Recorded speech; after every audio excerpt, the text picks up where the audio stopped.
Éxodo capítulo 2, versículos del 1 al 15. Un varón de la familia de Leví fue y tomó por mujer una hija de Leví, la cual concibió y parió un hijo, y viendo lo que era hermoso, túvole escondido 3 meses.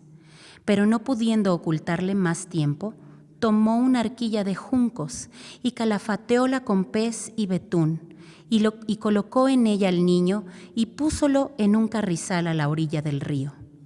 Y paróse una hermana suya a lo lejos para ver lo que le acontecería. Y la hija de Faraón descendió a llevársela al río, y paseándose sus doncellas por la ribera del río, vio ella la arquilla en el carrizal, y envió una criada suya a que lo tomase.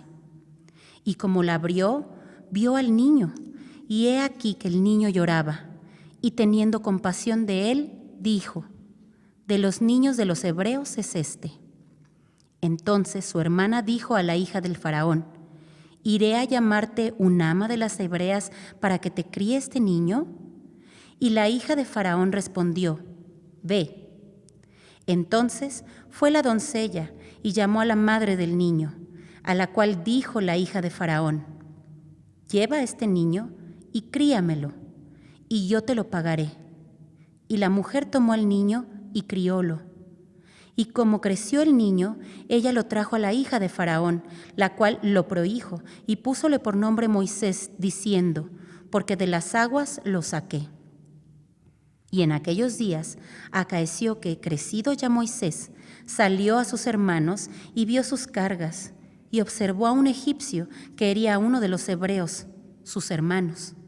Y miró a todas partes, y viendo que no parecía nadie, mató al egipcio y escondiólo en la arena. Y salió al día siguiente, y viendo a 2 hebreos que reñían, dijo al que hacía la injuria: ¿por qué hieres a tu prójimo? Y él respondió: ¿quién te ha puesto a ti por príncipe y juez sobre nosotros? ¿Piensas matarme como mataste al egipcio? Entonces Moisés tuvo miedo y dijo: ciertamente esta cosa es descubierta.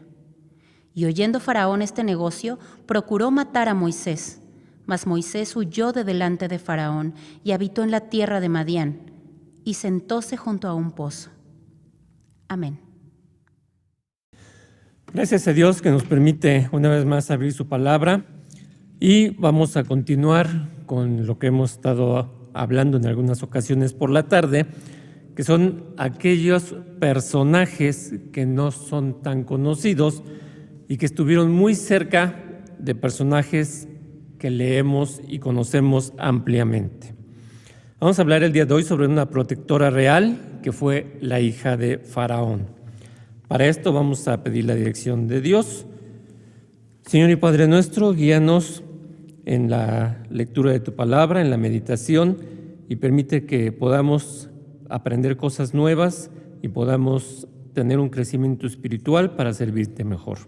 Por Cristo Jesús te lo pedimos. Amén. En el capítulo 2 que se dio lectura, pues es muy conocido la historia de Moisés. ¿Cómo nace Moisés? ¿Qué es lo que sucede con Moisés? Pero hay un personaje que muchas veces le damos muy poquita importancia, casi nula. En este caso, la hija de el faraón. Hagamos primero una breve paseo sobre el Egipto. ¿Quién era Faraón? ¿Quién sería su hija? ¿Cómo era el pueblo de Egipto? Egipto era una ciudad muy, muy grande, muy importante. La persona que guiaba al pueblo era el faraón. Al faraón, él mismo y el pueblo lo consideraba, no casi, lo consideraba un dios. Él mismo se hacía pasar por un dios. Bueno, pues la hija de Faraón seguramente tendría muchos privilegios como hija del principal de Egipto. ¿Qué tantos? No podemos pensar en algún límite, porque si Faraón era dueño y rey de todo y de todos, bueno, pues seguramente la hija de Faraón también podía tener casi los mismos derechos. De hecho, las mujeres y los hombres de Egipto no tenían mucha diferencia en cuanto a los derechos de las leyes. Hubo mujeres faraonas, hubo mujeres que reinaron al pueblo de Egipto. Y la hija de Faraón, pues seguramente tendría algo muy, muy importante dentro del pueblo de Egipto. Vamos, por otro lado, a ubicar dónde está Moisés. Moisés nace y Faraón manda matar a los niños. Moisés es escondido en una arquilla de juncos, según el versículo 3, que es lo que nosotros conocemos como un canastillo y que ahora muchas veces se le llama Moisés, donde se carga a los niños. Precisamente de ahí viene que se le llame Moisés a esa cunita donde cargamos a los niños. Poner una arquilla de juncos y se fue calafateola con pez y betún y colocó en ella al niño su mamá. ¿Para qué? Pues para tratar de salvarle la vida.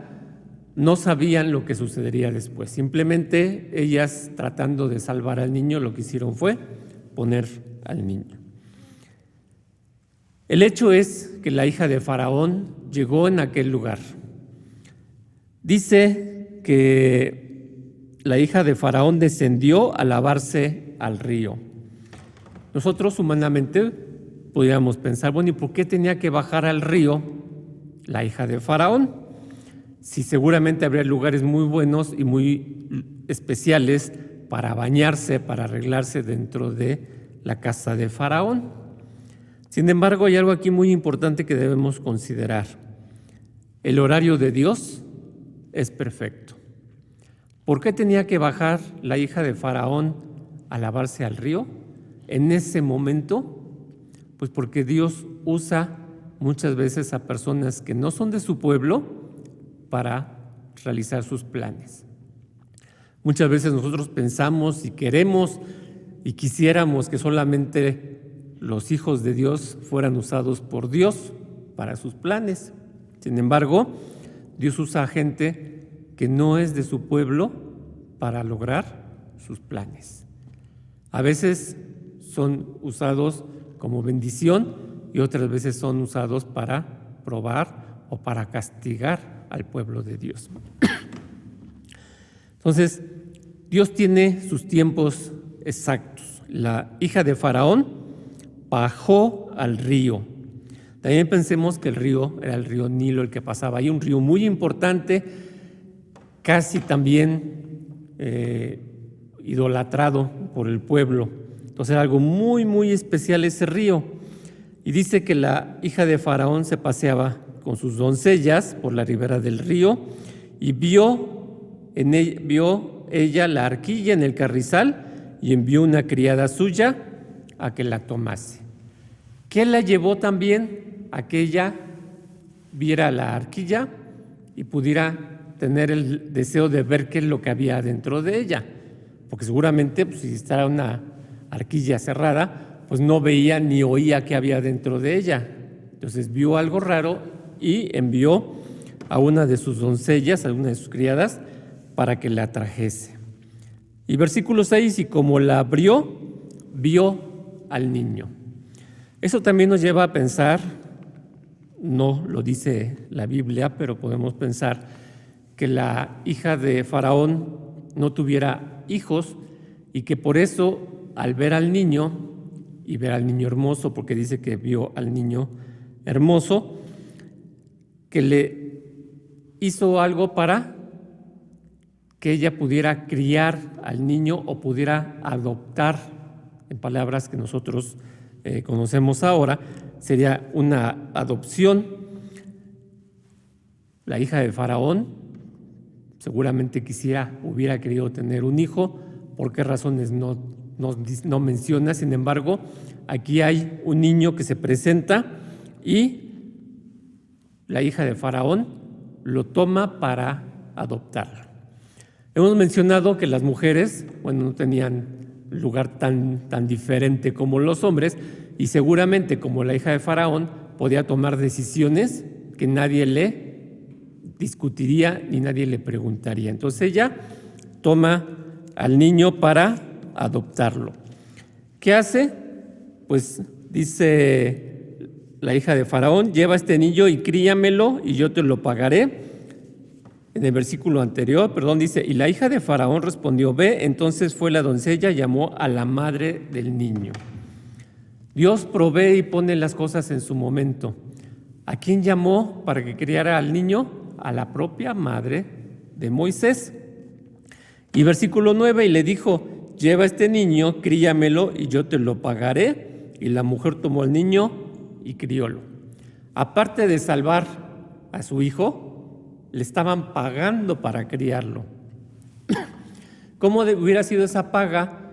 De tal manera que creciera como el hijo de la hija de Faraón. Entonces seguramente habría pues buena economía, todo lo que quisiera para el niño pues lo tendría lo mejor. Entonces desde bebé Moisés fue criado y tuvo todo lo que un bebé pudiera recibir, como si fuera el mismo hijo de Faraón. Qué gran bendición haber crecido como el nieto de Faraón. Y seguramente nosotros podríamos pensar como el hijo de la hija de Faraón pudiera tener alguna posibilidad de llegar en algún momento a ser un faraón. Sin embargo, Dios también tiene siempre sus momentos. Y Dios tiene y pone las cosas de tal manera que aquí lo que estaba haciendo era preparando a Moisés como un gran administrador, como una persona que conoce todo lo del reino de Faraón y además sin ninguna necesidad material ni económica. Creció, dice, y ella lo trajo cuando ya creció el niño. La mamá de Faraón lo trajo a la hija de Faraón, la cual lo prohijó y púsole por nombre Moisés. Antes no llevaba nombre. Cuando lo llevan con la hija de Faraón, Faraón le pone nombre Moisés, que significa sacado de las aguas.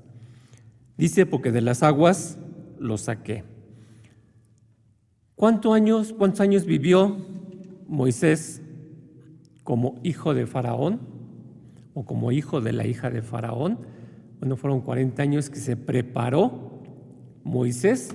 No hace la Biblia mucho detalle sobre esa preparación, pero nos imaginamos que todo lo que pudo haber recibido era como si lo fueran a preparar para un futuro faraón. Tenía poder, tenía todo lo que obtenía, el conocimiento, y lo mejor de ello fue que se preparó y Dios lo tuvo en ese lugar. ¿Por qué llegó ahí? Pues porque hubo una mujer que en ese momento en que fue puesto en las aguas, lo rescató, lo adoptó y lo preparó, pensando que era para ella, pero en realidad lo preparó para el servicio de Dios. Durante todo el tiempo que Moisés estuvo con Faraón, en ningún momento se ocultó su origen. La mujer, aquella, la hija de Faraón, aun cuando lo prohijó, sabía perfectamente su origen.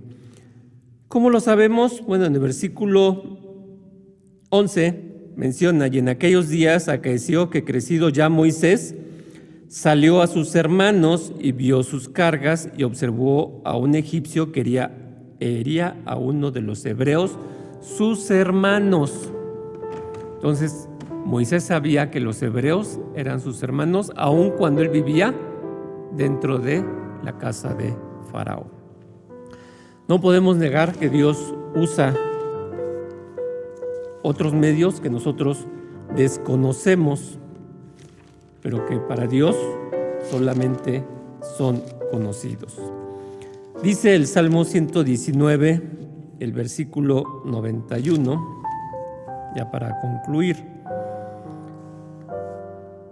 Dice la palabra de Dios: por tu ordenación perseveran hasta hoy las cosas criadas, porque todas ellas te sirven. Todo lo que Dios hace es para su obra. Aun cuando nosotros no entendamos, no conozcamos y muchos no acepten las situaciones que pasan, bueno, la situación por la que estamos pasando de la pandemia, Dios tiene su propósito. ¿Cuál? Lo desconocemos. Alguno de ellos que pudiéramos conocer es que esto nos sirve para acercarnos como familias a Dios, ver cómo están nuestros hogares cerca de Dios y para que como familias demos testimonio de las bendiciones de Dios. Recordemos que todo es hecho por Dios y todo es solamente para su honra y su gloria. Demos gracias a Dios con una última oración. Señor y Padre nuestro, sabemos que todo lo que tú haces es para tu honra y tu gloria, aun cuando nosotros desconocemos, Señor, todo aquello que tú usas para hacer tu voluntad. Te rogamos nos permitas ser humildes, Señor, conocer que somos usados por ti y que servamos siempre, en cada momento, como tú, Señor, así lo determines. Gracias porque nos has permitido meditar en tu palabra. Guárdanos, Señor, y permite también que tu pueblo pueda reunirse prontamente en tu casa de oración. Por Cristo Jesús te lo pedimos. Amén.